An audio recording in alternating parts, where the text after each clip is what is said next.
Vaya nuestra enorme gratitud al Señor, porque en un mundo que se encuentra inundado de confusión, tenemos, claro, el desenvolvimiento de la historia.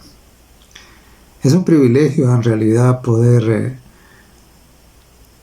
tener la Sagrada Escritura que delinea los momentos que la humanidad habría de vivir y que al final nos conforta, diciendo de que aunque todo este sistema actual colapse, tenemos una esperanza bendita en nuestro Señor Jesucristo. Bienvenidos una vez más. Les invito para tener una palabra de oración para con el Señor. Oramos. Nuestro buen Dios y Padre Todopoderoso, damos gracias, porque en tus planes nada se apresura y nada se retarda. Damos gracias, Dios, porque podemos confiar en tus tiempos y podemos esperar en ellos con confianza. Padre, en esta hora, tu Espíritu Santo nos ilumine. En el nombre precioso de Jesús lo pedimos. Amén. En el Evangelio según San Juan, en el capítulo 12, y en los versos del 1 al 7, encontramos nosotros que Jesús, unos días antes de la Pascua, casi una semana, vino a Betania. Y Betania era el lugar donde vivía Lázaro y sus hermanas. Recordemos que Lázaro había sido resucitado, había muerto y Jesús lo resucitó. Y entonces en esa reunión en donde estaban, claro, ahí se encontraba Lázaro y también Marta. Marta servía. Entre los invitados, de repente, alguien que parecía que no había estado en la lista, llega y dice que entró María y tomó una libra de perfume de nardo puro de mucho precio y ungió los pies de Jesús y los enjugó con sus cabellos. Y claro, el perfume de nardo era una cosa muy, un aroma muy agradable, ¿no? Muy delicioso. Y cuando María derrama el perfume en los pies de Jesús y en su cabeza, entonces el olor agradable se sintió por toda la sala. Y claro, eso no podía pasar desapercibido.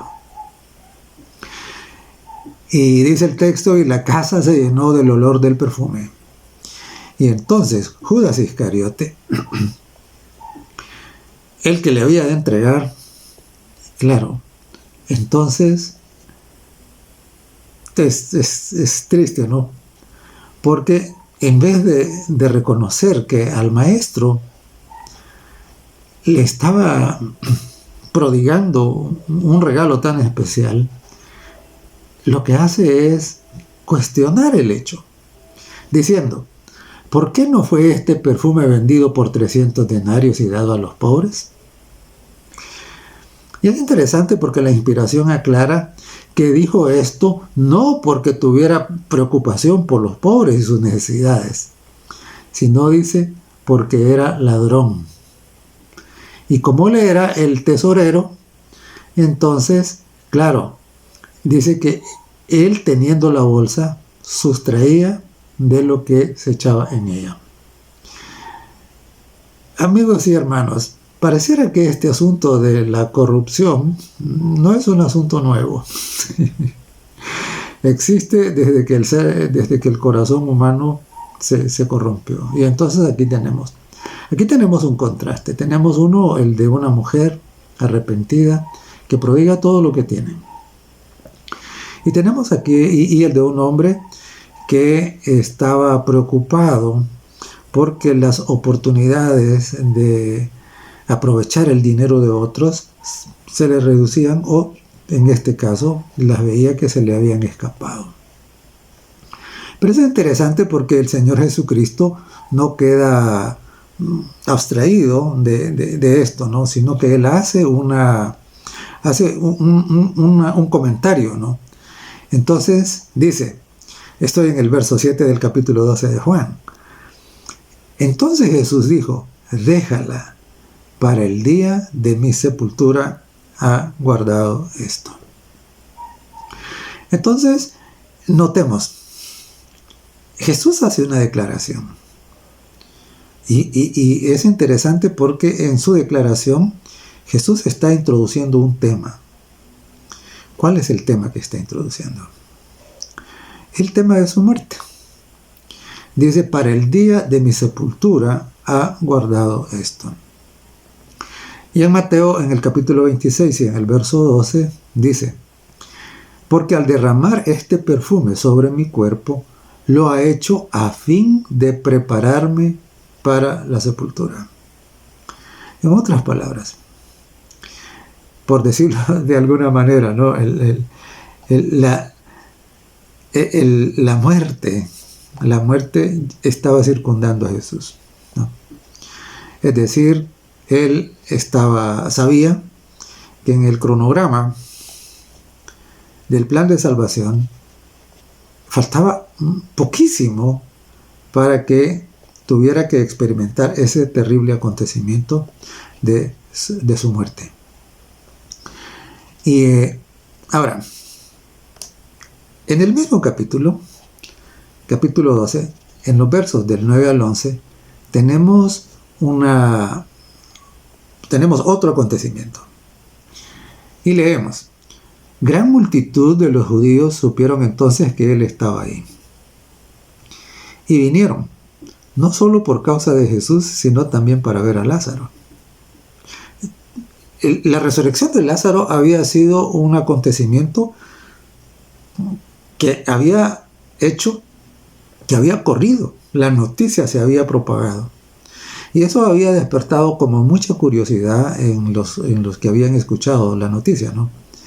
Querían ver no solamente a Jesús, pero también querían ver a Lázaro, ¿no? A lo mejor querían preguntarle que si vio algo estando muerto, como ahora se suele creer, ¿no? Y entonces dice que venían también, no solo por causa de Jesús, dice, sino también para ver a Lázaro, a quien había resucitado de los muertos. Pero los principales sacerdotes acordaron dar muerte también a Lázaro, porque a causa de él muchos de los judíos se apartaban y creían en Jesús. Entonces notemos que aquí también tenemos como dos bandos, ¿no?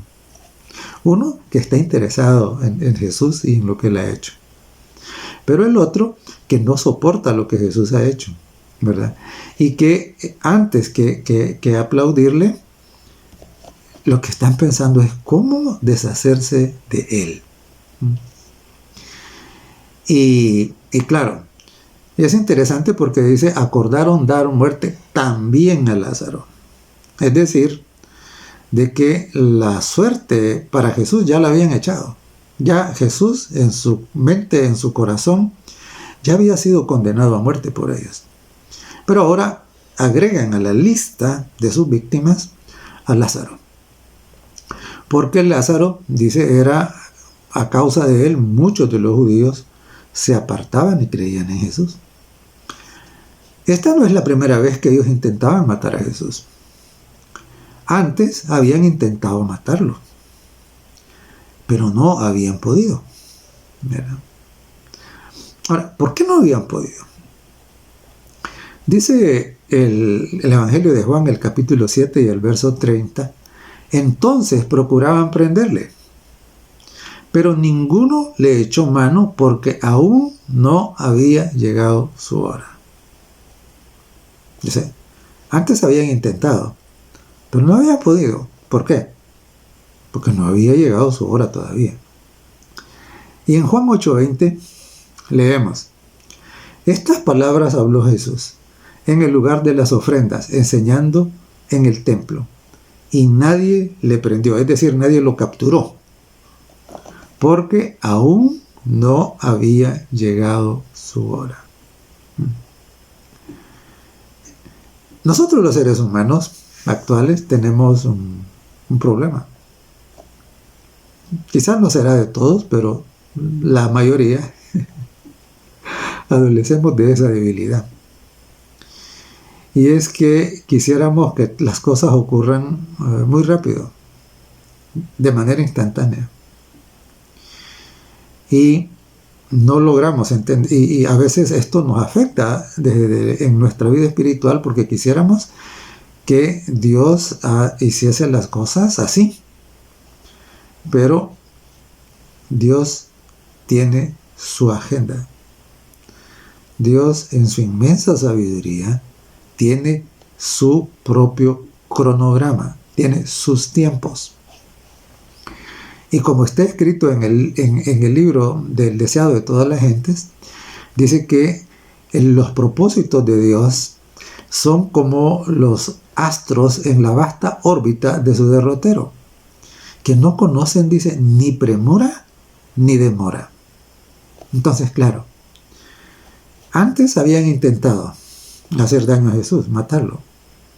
Habían intentado apedrearlo, habían intentado arrojarlo en un precipicio, pero no habían podido. Y la razón, el tiempo no había llegado. Aún no había llegado su hora. Luego seguimos avanzando en el capítulo 12 y en el verso 12 encontramos lo siguiente. Dice, el siguiente día, grandes multitudes que habían venido a la fiesta, al oír que Jesús venía a Jerusalén, tomaron ramas de palmera y salieron a recibirle. Y clamaban, ¡Hosana! Bendito el que viene en el nombre del Señor, el Rey de Israel. Y luego leemos en el verso 19 que dice, pero los fariseos dijeron entre sí, ya veis que no conseguís nada, mirad, el mundo se va tras él. De nuevo encontramos aquí dos posiciones. Uno, que estaba dispuesto a reconocer a Jesús como Rey de Israel.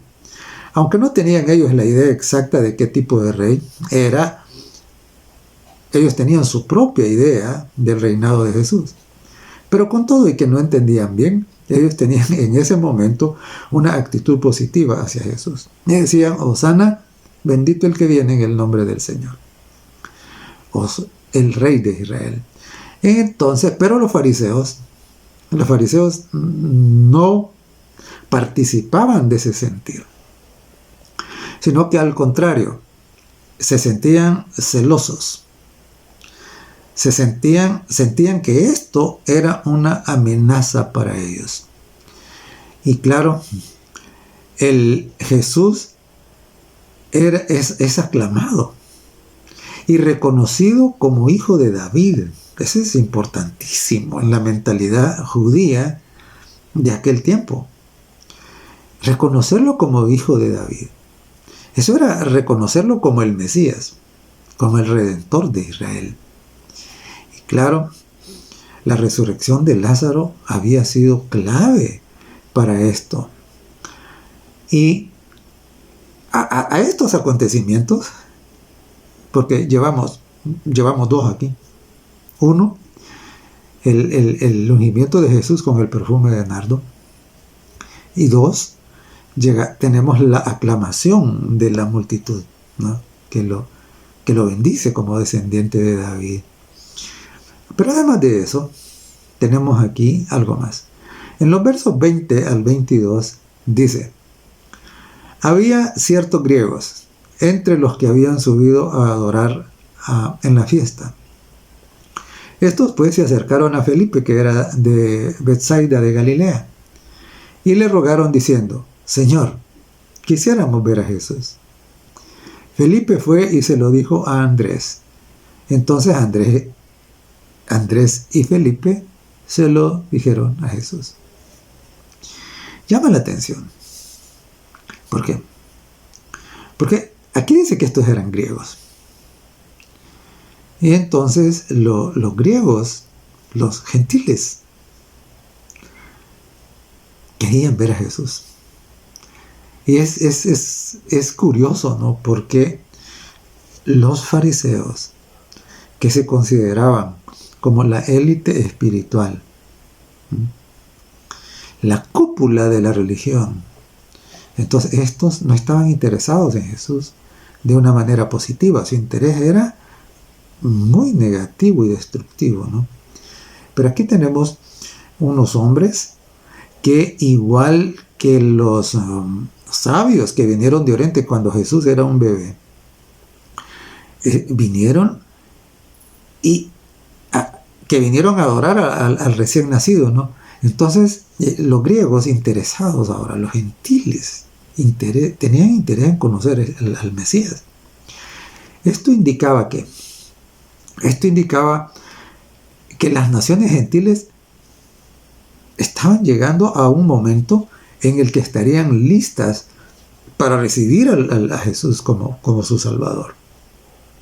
Y claro, el mundo había madurado. El gran acontecimiento del plan de salvación ocurriría pronto. Y a esto se refería Jesús cuando dijo que antes, dijo, mi tiempo aún no ha llegado. Pero es interesante, porque ahora vemos todos estos acontecimientos. Primero, el ungimiento de Jesús con el perfume de nardo, en donde Jesús declara que esto ha ocurrido, dice, preparándolo para su sepultura. Luego, la aclamación y su reconocimiento como hijo de David, como rey de Israel, por el pueblo. Y aquí tenemos los griegos, ¿no? Que son como representantes del mundo gentil, interesados en conocerlo. Entonces, claro, todos los síntomas indicaban de que el momento para que ocurriera, y a esto hay que agregarle la conspiración para matarlo, ¿no? Todos estos acontecimientos indicaban de que las condiciones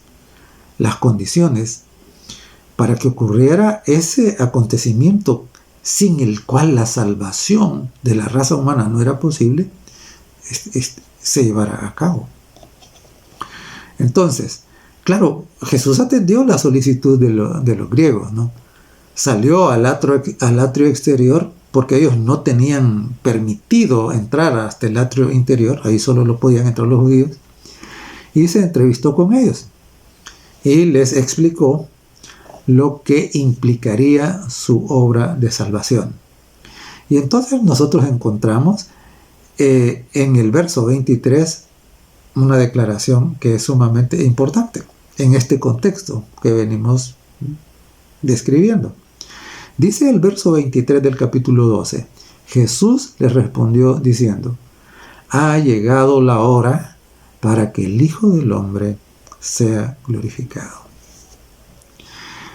Y hermanos y queridos amigos, hace un momento dije que nosotros tenemos una debilidad, y es la de que queremos que las cosas ocurran a nuestra manera y en nuestro tiempo.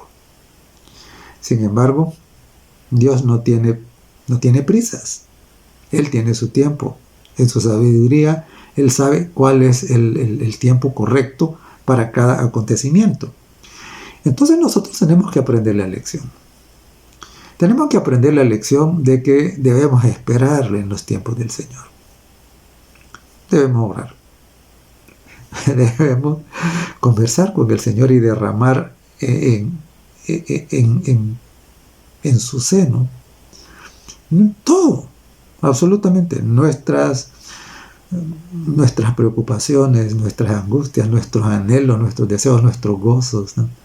Nuestra gratitud, pero reconocer que el Señor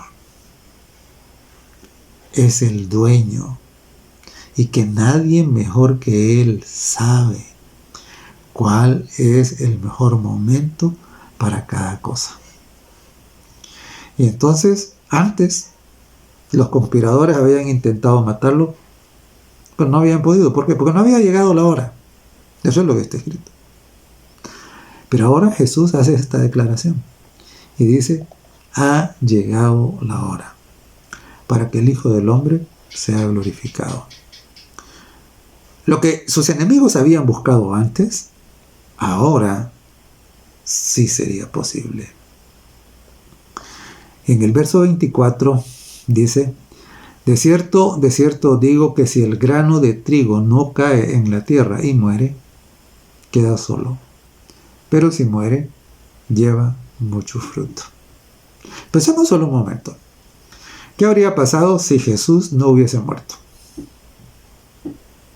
Si Jesús no hubiese muerto, ni usted, ni yo, ni absolutamente ninguna persona en el mundo tendría esperanza de salvación y vida eterna. Absolutamente. Nadie. Cero. Pero aquí Jesús se identifica con el grano de trigo, con la semilla. Y dice que debía caer en la tierra. Es decir, la semilla debe ser puesta en la tierra, debe ser sembrada y cubierta. Eso es exactamente lo que iba a pasar con Jesús, ¿no? Y dice, si no cae ahí y muere, entonces queda solo. Pero dice, si muere, entonces lleva mucho fruto. Así es. Si usted tiene un grano de maíz, que es más común en nuestros países que el trigo, ese grano, y queda ahí, si ese jamás es sembrado, no pasará de ser un solo grano. Pero si ese grano lo ponemos bajo tierra, desaparecerá como grano, es decir, morirá. Pero dará origen ¿a qué? Dará origen a una nueva planta. Y esa planta llevará ¿qué? Llevará por lo menos una mazorca. He visto plantas que a veces llevan 2 e incluso en algunos casos, que no son muy comunes, pero he visto también plantas que llevan hasta 3 mazorcas. O sea, mire cuántos granos. Muchos. Eso es lo que Jesús estaba diciendo. Que era necesario que Él muriese para que la multitud de las naciones pudiésemos tener ¿qué? Pudiésemos tener esperanza de salvación. Y claro, hay acá una cosa que humanamente es incomprensible, ¿no? Porque muchos ven la muerte como una derrota. Pero aquí Jesús está diciendo que Él debería morir para ser glorificado. Y en 1 Corintios, el capítulo 15, a partir del verso 53, leemos: porque es necesario que esto corruptible se vista de incorrupción y esto mortal se vista de inmortalidad. Y cuando esto corruptible se haya vestido de incorrupción y esto mortal se haya vestido de inmortalidad, entonces se cumplirá la palabra que está escrita: sorbida es la muerte, ¿en qué? En victoria. ¿Dónde está, oh muerte, tu aguijón? ¿Dónde, oh sepulcro, tu victoria? Hermanos, dije al inicio que sin Jesús no tendríamos esperanza de vida eterna. Y es interesante porque nosotros, con este cuerpo que tenemos ahora, no podemos vivir eternamente. Necesitamos ¿qué? Necesitamos la inmortalidad. Necesitamos vestirnos de esa inmortalidad. ¿Y eso ocurrirá cuándo? Al salir de la tumba, en ocasión de la segunda venida de Jesucristo. Entonces es que va a ocurrir. Y eso solo será posible porque Jesús, el grano de trigo, fue puesto en la tierra y brotó. Y precisamente al resucitar, nos garantiza que eso mismo también ocurrirá con nosotros. En esa oportunidad recuperaremos la gloria original de la raza humana. Y claro, si Jesús no moría, ni Él sería glorificado, y mucho menos nosotros no tendríamos. O sea, nosotros tenemos que vivir eternamente agradecidos con eso. ¿Sí? Por eso no debemos parar, cesar de darle nuestra gratitud, nuestra adoración y nuestra alabanza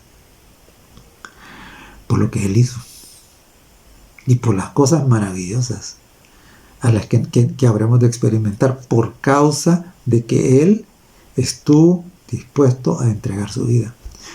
Y miren lo que dice el verso 25. Dice el verso 25, el que ama su vida, la perderá. Y el que aborrece su vida en este mundo, para vida eterna la guardará.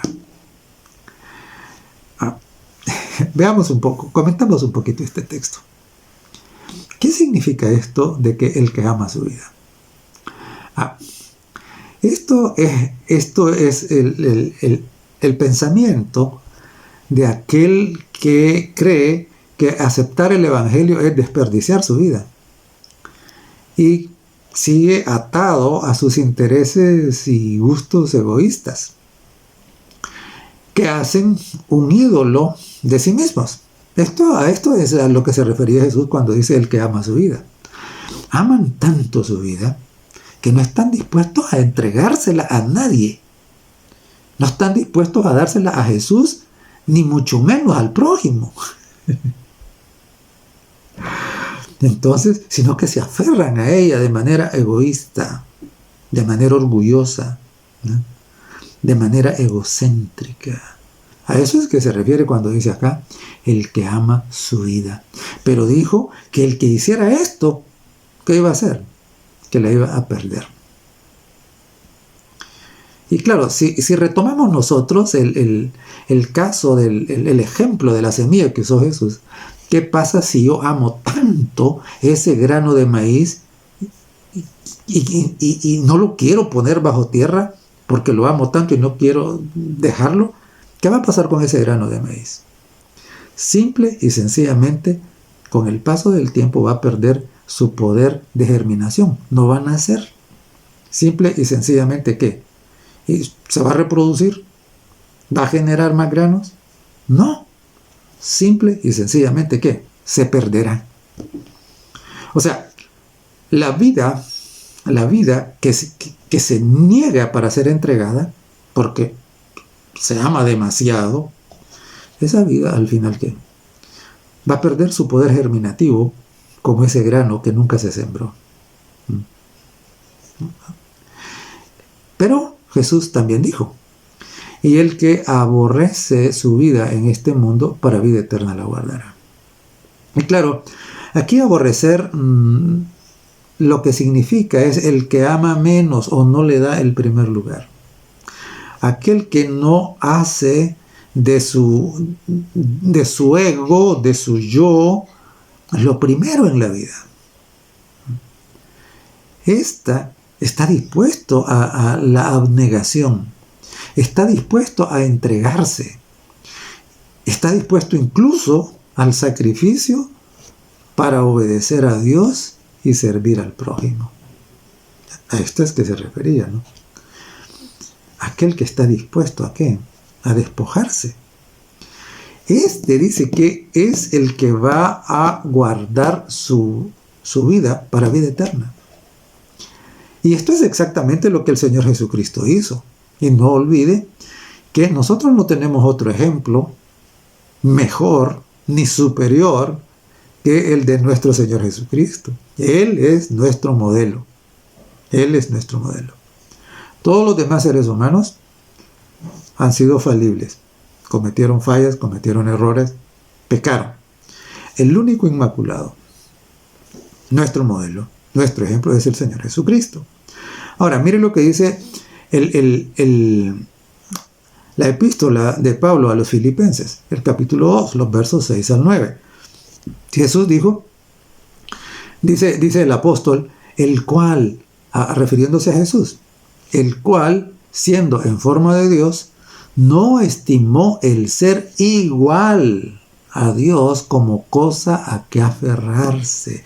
Es decir, no amó su divinidad al punto de no querer despojarse de ella, sino dice que se despojó a sí mismo, tomando forma de siervo. Claro, tomando forma de siervo.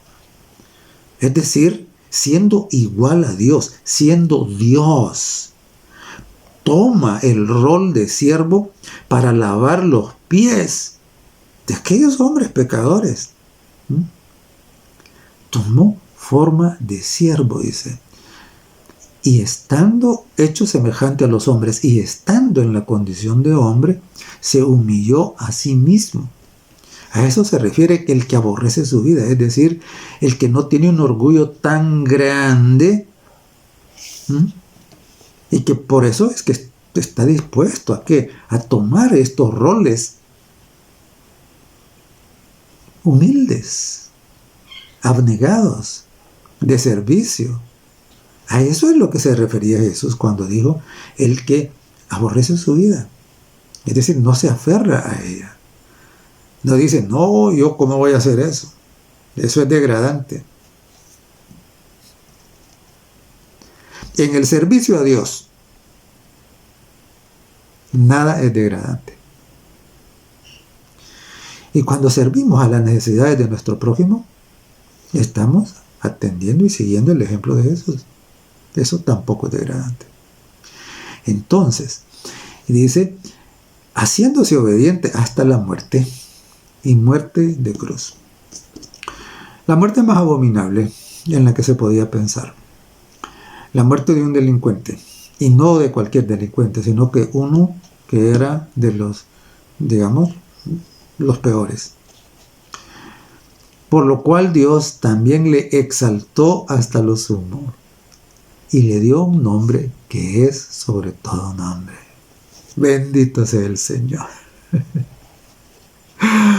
Así son las cosas en el plan de salvación. Así son. Son al contrario de lo que ocurre en el mundo, ¿no? Por eso Jesús dijo que el que se humilla, ese será enaltecido. Pero que el que se enaltece, este sería humillado. Entonces, claro, nosotros vivimos a diario ese dilema. Actuar como con una disposición humilde, dispuesta a entregar nuestra vida para servir a Dios y servir al prójimo, o como una disposición orgullosa, egoísta, autosuficiente, en donde primero yo, segundo yo y después yo y nadie más. Desafortunadamente esa actitud egoísta, autosuficiente, es la que ha llevado al mundo a los extremos terribles en los que estamos ahora. Pero claro, Jesús dijo claramente, Jesús dijo que el que aborrece su vida para vida eterna la guardará. Y dice Filipenses, por lo cual Dios también le exaltó, y note, hasta lo sumo. Qué lindo. Vea usted el contraste. Dios, hecho hombre, se despoja y se humilla hasta lo sumo. ¿Pero qué? Pero eso luego, eso da vuelta. Y que ahora es exaltado también hasta lo sumo. Es decir, la máxima exaltación. El que muere para sí está dispuesto a servir y a ir con el Señor donde quiera. Y esto lo dijo claramente el Señor Jesús en el verso 26 del capítulo 12. Estamos en el capítulo 12 de Juan. Dice, si alguno me sirve, sígame. No se puede ser seguidor de Jesús si no hay disposición de servir. Y claro, y no se puede servir sin abandonar el egoísmo. Y como lo dijo Jesús, sin aborrecer su vida propia, es decir, de no amar tanto su vida propia. Esto es el prerequisito para servir. Los que no están dispuestos a abandonar sus prioridades no pueden servir. Y por lo tanto, dice Jesús, no pueden ser sus seguidores, ¿verdad? Él dijo, si alguno me sirve, síganme. No se puede servir a menos que estemos dispuestos a ¿qué? A ocupar, desempeñar el rol de sirvientes, de siervos, de humillarnos y reconocer que Jesús es el Señor, el amo. Pero mire qué hermoso. Dijo, y donde yo estuviere, ahí también estará mi sirviente, mi servidor. Si alguno me sirviere, mi Padre le honrará. ¿Y no le gustaría a usted tener esa honra? ¿No le gustaría estar a usted con el Señor? Pero ¿quiénes dicen que van a estar ahí? Los que le sirven. Si alguno me sirviere, dice, donde yo estuviere, ahí también estará mi servidor. Todavía es tiempo de servirle. Todavía es tiempo de que pongamos a un lado nuestros intereses así particulares, ¿verdad? Y demos el primer lugar a los intereses divinos. Si alguno me sirviere, dijo Jesús, mi Padre le honrará. ¿Y cómo le va a honrar? Nosotros, los seres humanos, en nuestra mente limitada, no alcanzamos a comprender lo que Dios tiene preparado para los que le aman, ¿no? Y claro, algunos indicios podemos tener. Por ejemplo, dice en 1 Corintios 15, los versos 51 al 53. He aquí os digo un misterio. No todos dormiremos. Claro, ¿de qué estoy hablando acá? Jesús comparó la muerte, la primera muerte, porque la Biblia nos habla de dos muertes. La primera es esta que ahora experimentamos, fruto del COVID, por ejemplo, o de cualquier otra falla en el organismo o accidente. Esa es la primera muerte. Y tengo que decirle que Jesús no vino para librarnos de esa. Jesús vino para librarnos de la otra, de la segunda muerte. Y por eso es que en la primera muerte, Jesús en realidad no la considera muerte. Jesús dijo que eso era ¿qué? Era un sueño. Cuando Lázaro murió, y usted lo puede ver en el capítulo anterior al que estamos considerando, en el capítulo 11, Jesús dijo bien claro, Lázaro duerme, voy para despertarle. Precisamente en la Biblia, esta primera muerte es considerada un sueño. ¿Por qué razón? Porque de esta, tanto los santos como los impíos van a despertar. Por eso es un sueño. Porque habrá un despertar. No en el mismo tiempo, no en el mismo momento para todos. Pero sí se va a despertar, por eso es un sueño. En cambio de la muerte segunda, esa muerte ya no tiene resurrección. Esa es la muerte eterna y se llama precisamente eterna porque los que experimenten esa muerte, simple y sencillamente, desaparecerán del universo. Ya no habrá esperanza absolutamente ninguna para ellos. Serán polvo, serán ceniza por siempre. Y entonces dice acá, he aquí os digo un misterio, no todos dormiremos. Es decir, no todos vamos a experimentar la primera muerte, dijo él. ¿Por qué? ¿Por qué dijo esto? Porque habrá una generación que estará con vida cuando ocurra la segunda venida de Cristo. Y entonces dijo, pero todos seremos transformados. No importa si la segunda venida de Cristo nos encuentra en la tumba, en un cementerio, o si estamos con vida, no importa, no importa. Todos, dice, tanto los que fueron al sepulcro a dormir un momento mientras Jesús venía, como los que estemos vivos, si es que estamos vivos, todos seremos transformados, dice. En un momento, en un abrir y cerrar de ojos, a la final trompeta, porque se tocará la trompeta, y los muertos serán resucitados incorruptibles, y nosotros seremos transformados, porque es necesario que esto corruptible se vista de incorrupción, y esto mortal se vista de inmortalidad. Entonces, claro, Jesús dijo, si alguno me sirviere, mi Padre le honrará. Precisamente recibir la inmortalidad, cosa que ahora no tenemos, pero que Jesús vino para que nosotros pudiésemos adquirirla. Eso es parte de esa honra que el Padre va a dar a los que le sirvamos.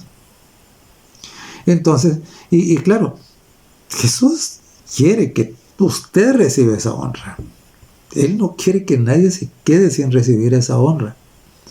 Él no quiere que nadie pierda la oportunidad de ¿qué? De ser revestido de inmortalidad. ¿No? Él dijo que no había venido para condenar al mundo, sino para que el mundo fuera salvo por él. Pero, desafortunadamente, no todo el mundo quiere ser salvo. No todo el mundo quiere recibir la inmortalidad. Y el que no la reciba, no la recibirá porque él no quiso. Pero Dios anhela dárselo. Y usted debe recordar cada vez que alguien le hable acerca del Evangelio, recuerde que es Jesús el que le está diciendo, quiero darte la inmortalidad. Quiero que mi Padre te honre. Quiero que estés conmigo donde yo estoy. ¿Claro? O sea, Jesucristo, por medio del Espíritu Santo y todos aquellos que han tomado la decisión de entregar su vida y servirle, están trabajando ¿para qué? Para que usted entienda, para que usted reconozca la bendición, para que usted experimente el amor de Dios. Y claro, la honra que Dios tiene para los que le sirvan llega a niveles que nosotros ni hemos soñado. Y bueno, yo tengo que decirlo personalmente, ¿no? Cuando comencé a estudiar la Biblia, y desde muy pequeño fui instruido en la religión apartada de la Biblia, pero ni ahí ni después, cuando comencé a estudiar la Biblia, encontré esto que Dios quiere hacer con nosotros, hasta no hace mucho. Y quedé sorprendido cómo es Dios de generoso, cómo es Dios de bondadoso, cómo es Dios de maravilloso, ¿sí? Qué amor tan grande. Mira lo que dice Apocalipsis capítulo 13 y verso 21. Al que venciere ¿qué? Al que venciere su orgullo, al que venciere su egoísmo, al que venciere todo eso que le sirve de estorbo, ¿para qué? Para para someterse humildemente, ¿no? Para entregar su vida. Al que venciere eso, le daré, dice, que se siente conmigo en mi trono, así como yo he vencido y me he sentado con mi Padre en su trono. Ahora le pregunto, ¿alguna vez usted soñó con sentarse en el trono de Jesús?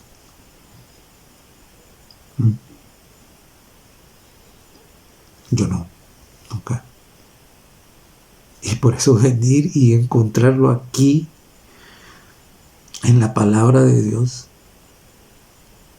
Jesús está prometiendo un privilegio tan grande, tan enorme. Simplemente no puedo comprender cómo haya corazones que no puedan ser conmovidos por esto. Esa es la disposición de Dios. Esa es la disposición. Y claro, había llegado la hora para que se cumpliera ese acontecimiento que haría posible esto. Que nosotros podamos recibir la inmortalidad. Que nosotros podamos sentarnos en el trono con Jesús. Ahí está. Había llegado el tiempo. Jesús dijo, ha llegado mi hora. Y también Jesús dijo en el verso 31, ahora es el juicio de este mundo. Ahora el príncipe de este mundo será echado fuera. Claro, ese momento era como parecido a, digamos, como el examen final, ¿no? Cuando estamos en el sistema educativo formal, claro, comenzamos el año y el semestre, el ciclo, como le quiera llamar, el curso. Pero llega un momento cuando hay que rendir la prueba final, el examen final. Y aquí había llegado la hora de qué? Había llegado a esa hora, ¿no? Era como el examen final. El pueblo tendría que tomar una decisión. ¿Cuál? Aceptar o rechazar al Mesías. Y aquí dice, ahora es el juicio de este mundo. Ahora el príncipe de este mundo será echado fuera. Todos aquellos que rechazaran a Jesús como su Salvador, como Mesías, correrían la misma suerte de Satanás. Es decir, serían echados fuera. Y nosotros no debemos olvidar jamás que aquí no hay neutralidad. Rechazar a Jesucristo es aceptar al adversario. Jesús fue bien claro. El que no es conmigo, contra mí es. Entonces, había llegado la hora esta, ¿no? El juicio, dice, de este mundo. Y claro, no pretenda que esto no va con usted. Esto es con usted y es conmigo y es con todos. La hora para que la historia de la raza humana termine está más cerca de lo que usted se imagina. Y por eso no podemos, usted no puede, usted no debe seguir haciendo planes para muchos años. Ciertamente no tenemos idea cuánto tiempo puede faltar, pero todas las señales indican que que el mundo ha madurado para la segunda venida de Jesús. Así como había madurado en aquel tiempo para su manifestación y para su muerte, y con ello pagar el precio, entonces ahora también allá el ungimiento de Jesús con el perfume de nardo, la conspiración para matarle, la aclamación de Jesús como hijo de David, el interés de los griegos, todo eso indicaba que el mundo había madurado. ¿Para qué? Para que la hora de la muerte, del acontecimiento culminante, del ministerio de Jesús en su primera venida se cumpliera. Y ahora nosotros, cuando miramos alrededor en nuestro mundo y vemos todo lo que está pasando, todo nos está diciendo también que la hora para el fin ha llegado. Está cerca, ¿no? El mundo ha madurado ya. ¿Para qué? Para esto. Y que por lo tanto, siempre ha sido urgente hacer una decisión para aceptar a Jesucristo. Siempre. Pero ahora es mucho más urgente. Porque el tiempo se acaba. Antes de comenzar acá, hace unos minutos, ¿no? Y revisé mi teléfono porque encontré que tenía un mensaje. Y qué triste. ¿Por qué? Porque la noticia era que la suegra de una compañera de trabajo muy querida ha fallecido. Y cada día nosotros recibimos noticias de gente que está falleciendo. Claro, cualquier muerte nos genera tristeza y nos genera también la motivación para reflexionar, ¿no? Pero es mucho más triste la muerte de aquellos que mueren sin esperanza. Aquellos que se van a la tumba sin Cristo. Aquellos que amaron tanto su vida que la desperdiciaron. Por eso no debemos olvidar que todos aquellos que rechazan a Jesús correrán la misma suerte de Satanás. Serán echados fuera. Y sigo leyendo en el capítulo 12 de Juan, que es donde hemos estado, los versos 42 y 43. Y dice: con todo esto, aún de los gobernantes, muchos creyeron en él. Pero a causa de los fariseos, no lo confesaban, es decir, no lo hacían público, eran de escondidas. Y dice, para no ser expulsados de la sinagoga. Porque amaban más la gloria de los hombres que la gloria de Dios. Mire, ¿cuánta gente? Es increíble, ¿no? Hay muchísima gente que entiende esto, está convencida de esto, pero no toma una decisión pública. ¿Por qué?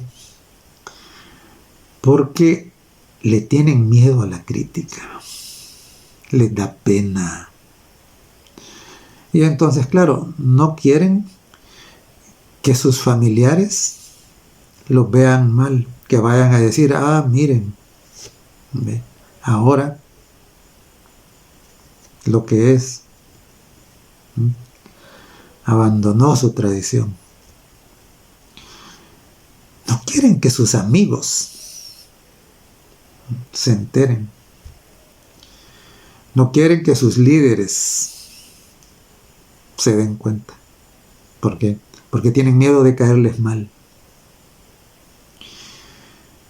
Yo espero que ese no sea su caso. Yo espero que usted esté dispuesto a aceptar lo que venga, pero darle a Cristo el lugar que Cristo debe tener en su vida. Porque le diré algo. Sus amigos no lo van a salvar. Sus parientes no lo van a salvar. Sus líderes políticos, religiosos, laborales o lo que sea, no lo van a salvar. Y aquí dice que estos no lo confesaban públicamente porque amaban más la gloria de los hombres que la gloria de Dios. Mire, no importa que la gente nos desprecie. No importa que la gente diga que nosotros estamos locos. No importa que nos acuse y diga las peores cosas de nosotros. No importa. Pero lo que importa es que nosotros amemos la gloria de Dios, no la gloria de los hombres. De tal manera que estemos dispuestos a ¿qué? Que estemos dispuestos a servir al Señor. Que estemos dispuestos a ¿qué? A amarlo sobre todas las cosas. Que estemos dispuestos a ¿qué? A dejar a un lado nuestras ambiciones egoístas, nuestras prioridades no santificadas. A dejar a un lado todo eso, a renunciar a eso, a renunciar a la satisfacción de nuestros gustos personales y todo eso, ¿no? Para dar la gloria al Señor, para servir a los que nos rodean. Que estemos dispuestos a eso, que estemos dispuestos a qué, a que nos digan lo que nos digan, o incluso a que nos persigan, a que nos maltraten. Pero no debemos olvidar. Jesús dijo, el que me sirve, mi Padre le honrará. Entonces, en los versos 47 y 48, Jesús dice, al que oye mis palabras y no las guarda, yo no le juzgo. Qué lindo el Señor. Porque no he venido, dice, a juzgar al mundo, sino a salvar al mundo. El que me rechaza, dice, y no recibe mis palabras, tiene quien le juzgue. La palabra que he hablado, ella le juzgará en el día postrero. Claro. Recuerdo en mis días, cuando ejercía la docencia, y me tocaba calificar los exámenes, entonces tenía una clave. Y claro, en la clave esa tenía ahí las letras que indicaban las respuestas correctas.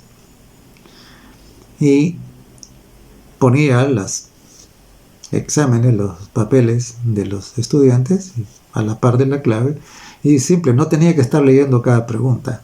Sabía que si la letra que el estudiante había puesto no coincidía con la letra de la clave, simple y sencillamente estaba incorrecta. Así era. Y un poco parecido es aquí. Un poco parecido. ¿Por qué? Porque su papeleta, que es su vida, que es el registro de su vida, va a ser puesto a la par de la palabra de Dios. Y entonces, al ser puesto a la par de la palabra de Dios, su vida se va a comparar con lo que dice la palabra de Dios. Jesús dice, yo no lo juzgo a nadie. La palabra que les he hablado, esa es la que los va a juzgar, dice. Entonces, claro, supongamos, la palabra de Dios dice, no tendrás dioses ajenos delante de mí. Y yo en mi vida tengo dioses ajenos. Perdí, la tengo mala. La palabra de Dios dice, no te harás imagen. Y yo, como parte de mi religión, me postro ante imágenes. ¿Qué? La tengo mala. Perdí. Y la palabra de Dios dice, acuérdate del día reposo para santificarlo. 6 días trabajarás y harás toda tu obra, mas el séptimo, el día sábado, es reposo para el Señor tu Dios. Ese descansarás. Y yo descanso otro día, no el sábado. Entonces, ¿qué? ¿Será esa la respuesta correcta? Obviamente no, ¿verdad? Obviamente no. Entonces, eso es parecido, ¿no?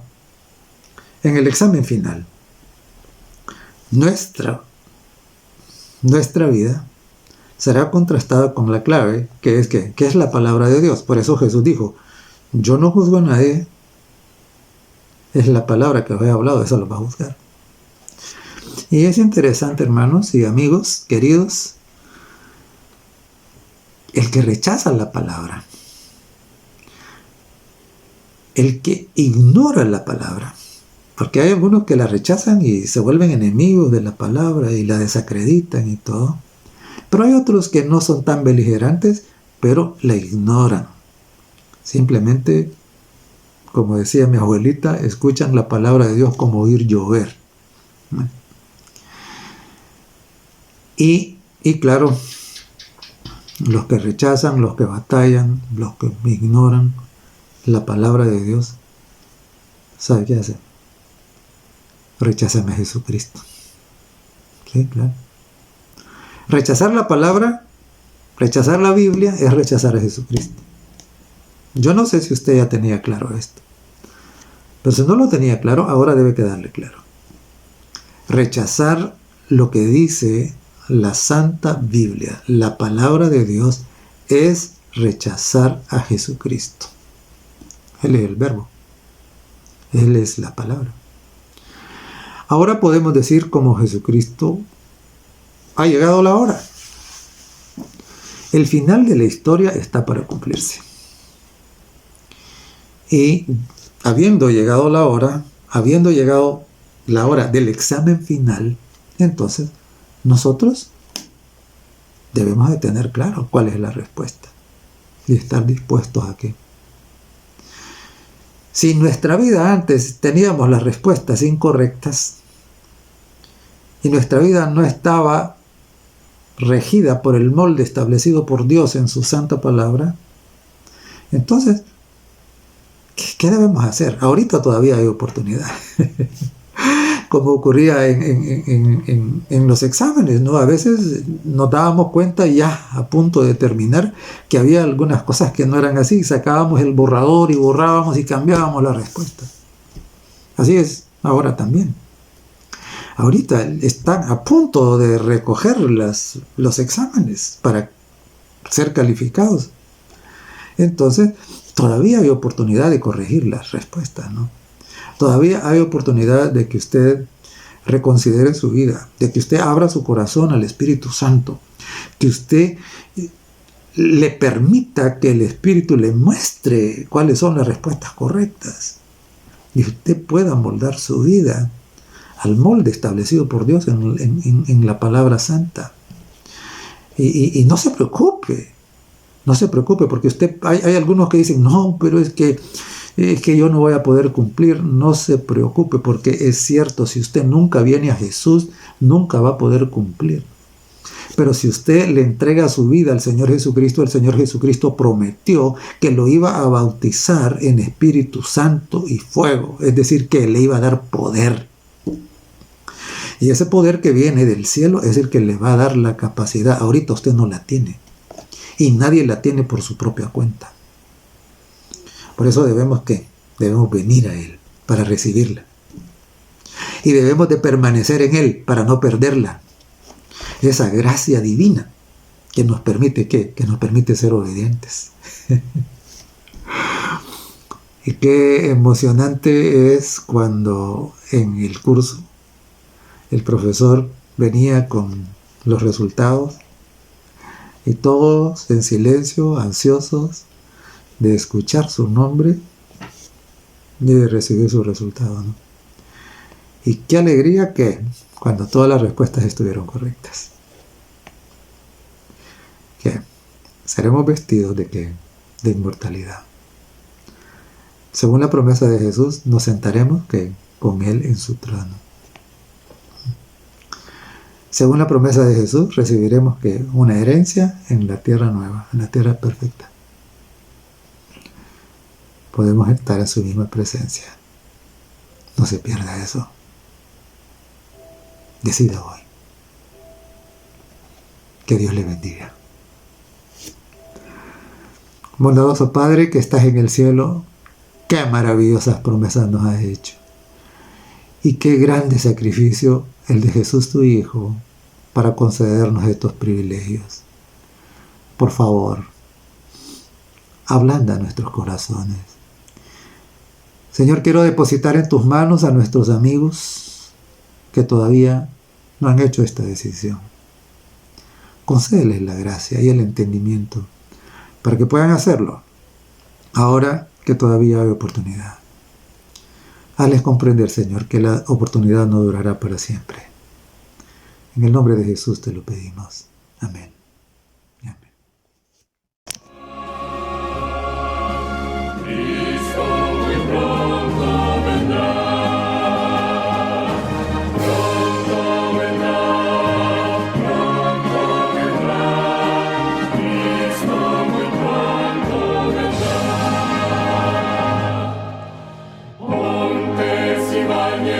Canciones